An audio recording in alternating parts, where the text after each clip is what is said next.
బెల్లం కొబ్బరి హారది రెసిపీ కావాల్సినవి బియ్యపిండి కొంచెం, దాన్ని వాటర్లో బాయిల్ చేసి కొంచెం పక్కన పెట్టుకోవాలి.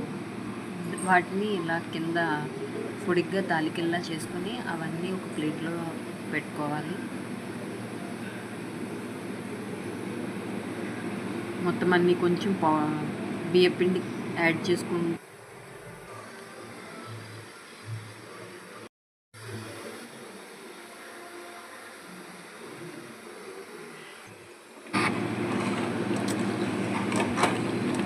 కుక్కర్ ఆన్ చేసి వాటర్, షుగరు, బెల్లం, కొబ్బరి అన్నీ వేసి అది మరిగించే వరకు ఇంకొక బౌల్లో ఒక్క 3 స్పూన్ 4 బియ్యం పిండి కొంచెం వాటర్లో యాడ్ చేసి పలచగా చేసి పక్కన పెట్టుకోవాలి.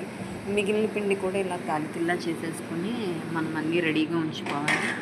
ఎప్పుడైతే ఇది బాగా మరుగుతూ ఉంటుందో అప్పుడు ఈ తాలికలన్నీ అందులో వేసేసి ఆ పిండి కలిపింది వాటర్ కూడా అందులో వేసేసి